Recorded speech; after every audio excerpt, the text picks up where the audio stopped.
How's everybody doing today? This is L.A.Kendrick with another story from the vault of Would You Dare. Trying to set the mood and get the right angles to make sure I bring this story to you creepy and proper. All right, so let me do the thing. And today, or in this episode, should I say, we're going to discuss the Chupacabra. And before we get into that, make sure that you like, share, and subscribe. We are definitely trying to get to that magic number of 55. That way we can live stream like right here from where I'm at, where I just pull up and start talking to you guys and then giving it to you unedited and live. All right. That will be the best way to do it. So we can Q&A. You guys can pick my brain. You can share stories that you've had, that you've seen, that you've read, that you've come across. All right. And that's the best way to do it. All right. Again, not only that, I have published work out already. The Benefits of a Bully series for the 10 and up, because they tackle the creepy and everything that we're speaking about right now. Also, the Destiny versus Chaos series, and I'm about to wrap that bad boy up with the Foes of God. Will be the final battle and the final book, possibly in that series genre. But with all that being said, here we go. This story takes place in Puerto Rico, San Juan to be exact. And there was a gentleman. He's not exactly a farmer, but he has chickens and he has a few goats. And, he just makes his way through life. And he's a simple person. He's a simple man, right? So his report goes, in the late 90s, early 2000s, he has an encounter with the Chupacabra. And he notices at first, he just notices little subtle things like his chickens coming up missing and weird tracks around.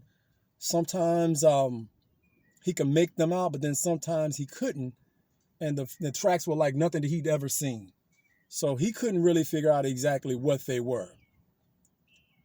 And he didn't take any notice of it at first. But then in the days and weeks to follow, he started noticing a different pattern. He started finding his chickens dead and drained of blood with no rigor mortis, which means, where the body stiffens after death. And he notices that he didn't see any of that in his chickens, right? And so he still really didn't pay that much mind, but he thought it was kind of funny or, weird. And then he also noticed there was no blood involved as well. So it says here. And he noticed that a couple of his goats had bite marks on the necks. Same thing, no blood, just really weird wounds on the necks. So after a while, he started noticing his chickens were being slaughtered. Still at the sites, there was no blood, as if everything had been licked clean.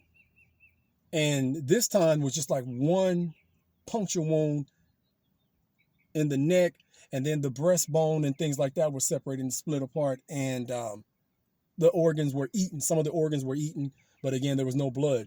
And then he found the same things happened to his chicken. So the man decided to get his gun and do a stakeout, because at this point he knew something else was going on. He didn't quite know what, but he knew something else was going on and was more bizarre than he could ever imagine. So he stakes it out, and one late night, and he's going through the motions of the steakhouse. You know how it goes, where you're waiting and you're waiting and you're waiting and you're waiting. And as it says here, he did everything at the right moment, at the right time, and he actually was dozing off. And then he heard some shuffling in. He heard his goats making up a commotion. And then one of his goats wailed out. So he takes his gun and his flashlight, and he runs out. And he's trying to hold his flashlight, but then he drops his flashlight. But luckily, he had a headlamp. So he turns on the headlamp, and he can see on the back of his goat being clawed up. was this, where it says here, he said it looked like a gargoyle, a small gargoyle, hairless, but it had spikes running up and down the front of his forehead to his back and huge, large, glowing eyes. And this tongue and these teeth and these fangs, right? And between the fangs, the tongue would dart in and dart out. And it looked at him after it slaughtered the goat. So then it noticed that he was there, and they just did basically a standoff. They were just staring at each other. And the light from his headlamp was hitting the Chupacabra in the eyes. And it just kept hissing. And then it made a posture. It made a standing posture like it was going to attack. So the man said he shot it. And he said he could see flesh fly off of it, and it kept coming. And it's not even that big. It's like maybe 2 to 3 feet tall. And he shoots it again, but he shoots at it again, and he misses. This point in time, the creature runs off into the night, and he's in pursuit, shooting at it.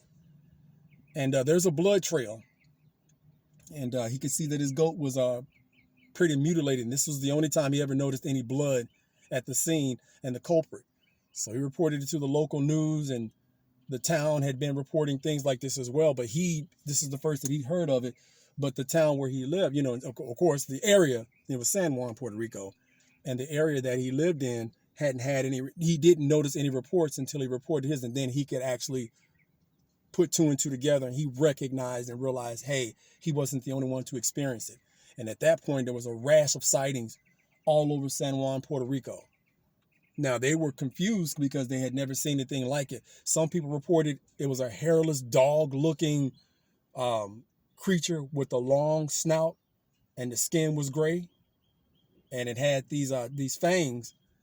And there's even a couple of videos where people think that they have this particular brand of the Chupacabra, and they can't figure out what it is, because again, there's been multiple sightings and multiple descriptions of what this thing looks like.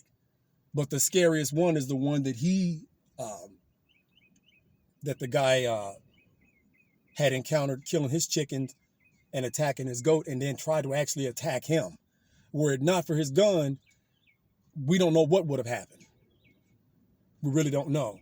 And it's a good thing that he had staked that out to make sure that he caught it with his own 2 eyes.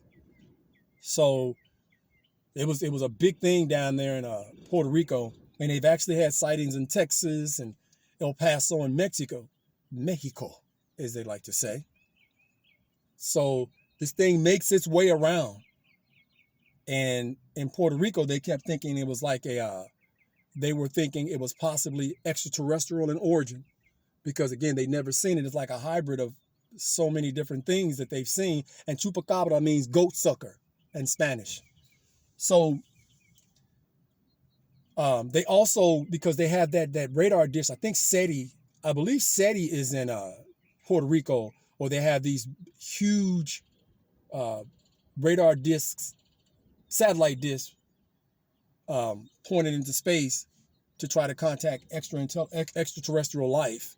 And they said that they have a lot of weird UFO sightings and things like that down there in Puerto Rico.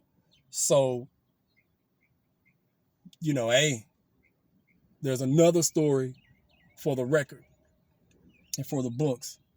And it's crazy because, again, we're just doing this, again, just to pick your brains and to make you think, would you dare want to be caught in a situation like that? There's so many things out here that we don't understand, that we can't figure out, and we always want to just brush off as to this or that until we actually have that experience. And then it's, oh, snap, what is this? Has anybody else had this? Can anybody else help me with this situation? Has anybody else ever experienced this? Then you become a believer. And I'm not saying any of this is true. I'm just throwing out what ifs. And what kind of, would you want to be caught in scenarios like this? And what would you do? How would you handle it? Would you come out guns blazing like this gentleman did? Or would you run for the hills or run for your life? Either way it goes, you got to make a stance. You got to make a choice. And again, I'm pretty sure it was quite frightening for this gentleman. And so,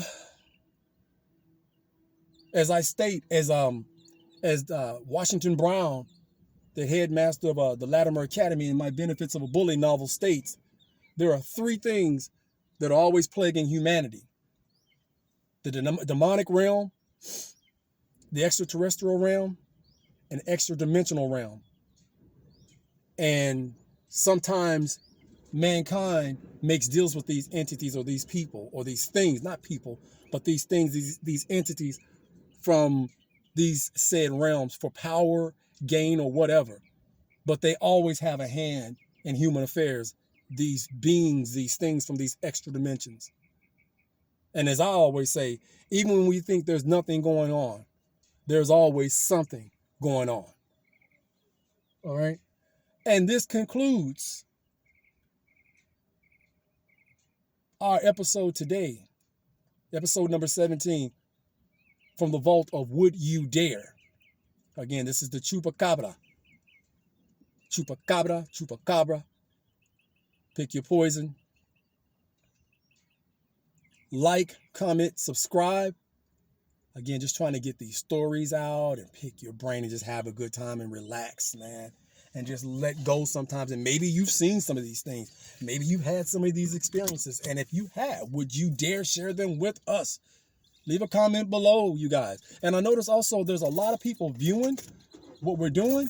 I'm not seeing a lot of comments. And then all of a sudden YouTube will take down we'll have a couple of hundred people viewing, and all of a sudden it'll drop all the way down to one person viewing each one of these videos. So I'm not sure exactly what's going on.